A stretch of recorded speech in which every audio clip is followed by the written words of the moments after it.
우리 시간으로 오늘 오후 2시부터 미국 대선 투표가 시작됩니다. 보통은 이튿날 오후면 당선자 윤곽이 나왔지만 올해는 변수가 많아서 시점조차 예측이 쉽지 않습니다. 네, 워싱턴 현지 연결해서 종착점에 다다른 대선 레이스 소식 들어보겠습니다. 이경희 특파원. 네, 워싱턴입니다. 네, 미국 대선 이제 대장정의 끝이 보이는데요. 두 후보는 어디서 막판 유세를 하고 있습니까? 네, 이제 유세를 할 수 있는 시간이 몇 시간 남지 않았습니다. 두 후보 모두 이른 시간부터 빽빽한 일정을 소화하고 있는데요. 도널드 트럼프 대통령은 오늘도 어제와 마찬가지로 5곳에서 유세를 이어가고 있습니다. 노스캐롤라이나와 펜실베이니아, 미시간에서 유세를 마쳤고 위스콘신에서 유세를 이어갈 예정인데요. 마지막 유세는 다시 미시간으로 이동해서 4년 전 마침표를 찍었던 그랜드 래피즈에서 마무리합니다. With your vote, we will continue to cut your taxes, cut regulations, support our great police, support our fantastic military, care for our veterans, protect your Second Amendment, defend religious liberty, and ensure more products are proudly stamped with that wonderful phrase, made in the USA.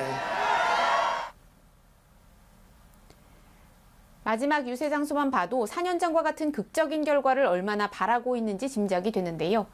조 바이든 민주당 후보는 오늘 오하이오 클리블랜드에서 첫 유세를 시작했습니다. 당초 어제에 이어 오늘도 펜실베이니아에 집중할 것으로 알려졌지만 중간에 오하이오 일정을 넣은 건데요. 오하이오도 이번 대선 과정에서 접전의 승부를 벌이고 있는 신경합주로 꼽힙니다. And my message is simple. The power to change the country is in your hands. I don't care how much Donald Trump tries. There's nothing he's going to do to stop the people in this nation from voting.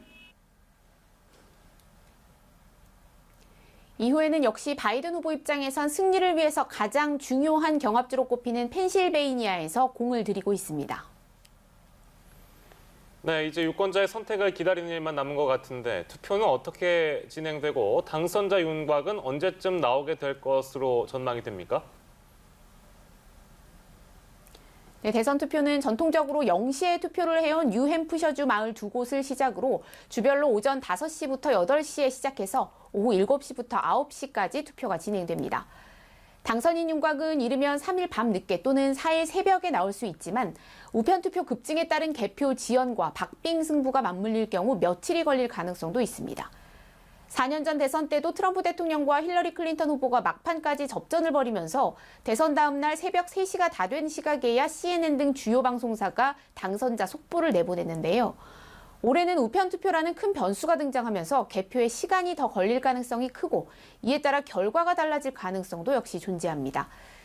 지금까지 집계된 9,500여만 건의 사전투표 가운데 3분의 2가량인 6,200만여 건이 우편투표인데요. 미리 도착한 우편투표의 경우 이미 개표를 시작한 주도 있지만 3일 투표 종료 시점까지 열지 못하도록 한 주도 있어서 이들 집계가 다 끝나려면 아무래도 시간이 걸릴 수밖에 없습니다.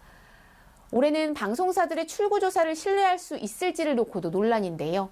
4년 전 동부시간 기준으로 당일 오후 7시쯤부터 투표가 끝나는 주요 주를 중심으로 출구조사 결과가 발표됐는데 대거 예측이 빗나갔습니다. 올해는 여기에 우편투표 변수까지 더해져서 맞추기가 더 어려울 것이라는 전망이 나옵니다. 네, 말씀하신 우편투표 등 사전투표 참여율도 그렇고 이번 미국 대선은 여러모로 기록에 남을 선거가 될 것이란 분석이 많죠.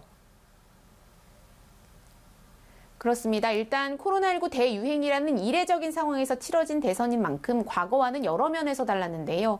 이미 4년 전 전체 투표 참여 건수 70%에 달하는 인원이 참여한 기록적인 사전투표도 사실 코로나19의 여파가 가장 컸습니다. 감염 우려를 피하려 참여한 사람도 물론 많았지만 대선 후보이자 현직 대통령까지 걸렸을 정도로 코로나19가 대선 기간 내내 핵심 이슈였고 대응을 놓고 두 후보가 첨예하게 대립하면서 투표에 대한 관심을 높였다고도 볼 수 있겠습니다. 이번 대선은 미국의 자국 우선주의를 더 끌고 갈 것인지 아니면 글로벌 무대에서의 영향력을 복원해 전통적인 미국으로 회귀할지를 택하는 대선으로도 평가되면서 세계적으로도 주목을 받고 있습니다. 네, 그런데 투표 이후에도 전례 없는 상황이 펼쳐질 가능성들이 거론되고 있죠? 그렇습니다. 이미 곳곳에서 폭력 사태가 벌어지고 있죠. 트럼프 대통령 지지자들이 미국 전역에서 차량 선거운동을 벌이는 과정에서 반트럼프 성향 유권자들과 충돌하고 있는 건데요. 대선 당일 결과가 나오면 이 같은 상황이 악화할 가능성이 거론됩니다. 이에 따라 이곳 워싱턴 DC를 비롯해 미국 주요 도시 곳곳에는 상점마다 나무 가림막이 덧대어지는 등 폭력과 약탈 사태에 대비하는 모습인데요. 긴장감마저 느껴집니다. 실제 투표 당일과 다음 날 워싱턴 DC 곳곳에 시위 집회 일정이 잡히면서 차량 통제가 예고되기도 했습니다. 트럼프 대통령은 우편 투표에 의문을 제기하면서 불복 가능성을 시사해왔죠. 불복 사태가 실제로 벌어진다면 상황은 더 심각해질 것으로 보이는데요. 최악의 경우 대선 결과를 두고 소송까지 갈 가능성, 소송으로도 결론이 안 나 미 하원 투표로까지 이어질 가능성도 거론되는 상황입니다. 지금까지 워싱턴에서 전해드렸습니다.